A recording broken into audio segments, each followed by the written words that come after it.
قتل کے مقدمے میں ایک چھوٹی سی غلطی انصاف کو دفن کر سکتی ہے اور ایک چھوٹا سا اٹھایا ہوا درست قدم قاتل کو پھانسی کے پھندے تک لے جا سکتا ہے۔ عدالت کے اندر زبانی کلامی باتیں یا آنسو نہیں چلتے بلکہ ثبوت چلتے ہیں۔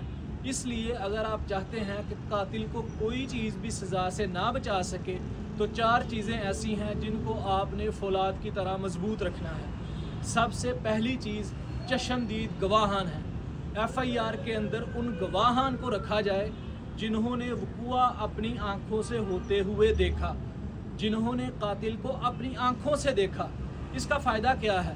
اس کا فائدہ یہ ہے کہ جب یہ گواہان عدالت میں آ کر کے گواہی دیں گے تو اچھے سے اچھا وکیل بھی کراس ایگزامینیشن میں ان سے کچھ بھی نہیں نکال پائے گا۔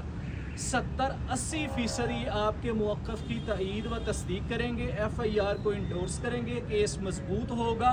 اس کا فائدہ الٹیمیٹلی آپ کو پہنچے گا۔ اس لیے کوشش کرنی ہے کہ جو چشمدید گواہان ہیں وہ پکڑ دکڑ کے نہیں ہونے چاہیے، اجرت کے نہیں ہونے چاہیے، جھوٹے نہیں ہونے چاہیے۔ گواہان وہی ہونے چاہیے جنہوں نے وقوع اپنی آنکھوں سے دیکھا ہے۔ نمبر 2، تفتیشی افیسر کی رپورٹ۔ آپ نے ایف آئی آر کے اندر کسی شخص کو نامینیٹ کر دیا کہ یہ شخص موقع پہ موجود تھا اور اس نے یہ عمل کیا۔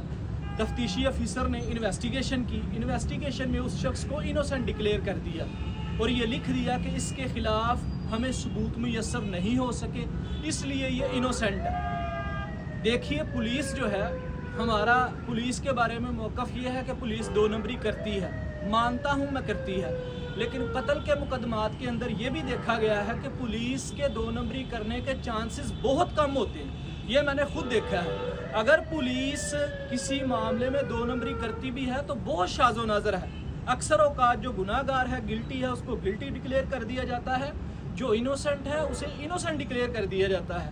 اس لیے آپ نے کبھی بھی دشمنی، ذاتی رنجش یا انتقام کی آگ میں جل کر کے کسی بھی بے گناہ شخص کو 302 کے مقدمے میں نامزد نہیں کرنا۔ اگر آپ نامزد کریں گے آپ کو نقصان پہنچے گا اور ملزم باعزت طریقے سے بری ہو جائے گا۔ Number 3، motive. آپ نے عدالت کے اندر یہ بات ثابت کرنی ہے، زبانی کلامی نہیں، ایویڈنس کے ساتھ آپ نے یہ بات ثابت کرنی ہے کہ یہ قتل کیوں ہوا۔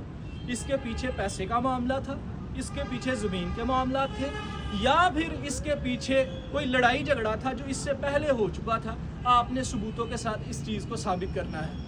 Number 4، medical evidence. جو بھی میڈیکل ایویڈنس آئے وہ ایف آئی آر کے مطابق ہونی چاہیے، یہ بات ثابت کر سکے کہ یہ قتل کس سے ہوا، پسٹل سے ہوا، ڈنڈے سے ہوا، سریے سے ہوا، سوٹے سے ہوا، وہ مکمل طور پہ کوریبوریٹ کرنی چاہیے۔ یہ 4 چیزیں ایسی ہیں کہ اگر آپ ان کو